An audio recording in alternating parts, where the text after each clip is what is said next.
Modus licik Pasutri mencuri saat kebakaran di Polewali Mandar, pura-pura bantu malah gasak emas dan uang. Pasangan suami istri berinisial H dan NR menggunakan modus berpura-pura membantu korban kebakaran untuk mengamankan barang berharga mereka. Peristiwa itu terjadi di Desa Bone-Bone, Kecamatan Mapili, Polewali Mandar, Sulawesi Barat. Di tengah kepanikan warga yang berusaha menyelamatkan diri dan harta benda dari kobaran api, Pasutri ini justru mengincar barang berharga milik korban.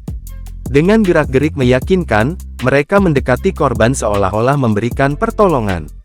Namun, di saat korban lengah, mereka membawa kabur kantong kresek berisi uang puluhan juta rupiah, emas, dan surat-surat berharga.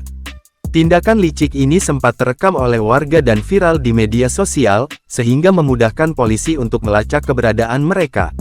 Setelah dilakukan penyelidikan, polisi berhasil menangkap pasangan tersebut dan menyita barang bukti, termasuk sepeda motor yang digunakan untuk beraksi. Kasat Reskrim Polres Polewali Mandar, AKP Budi Adi, mengatakan bahwa setelah memastikan kebenaran video yang viral di media sosial, aparat kepolisian membawa pelaku dan istrinya ke Mapolres Polewali Mandar untuk dimintai keterangan.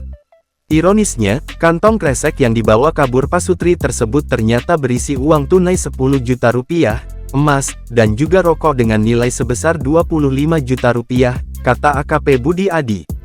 Dari hasil pemeriksaan, polisi memastikan bahwa Pasutri ini memanfaatkan situasi kepanikan korban untuk mencuri barang berharga. Polisi juga telah menyita barang bukti serta mengamankan pelaku untuk mempertanggungjawabkan perbuatannya, tambahnya. Saat ini, pelaku telah ditahan di Mapolres Polewali Mandar. Mereka dijerat dengan pasal 363 KUHP tentang pencurian, dengan ancaman hukuman 5 tahun penjara.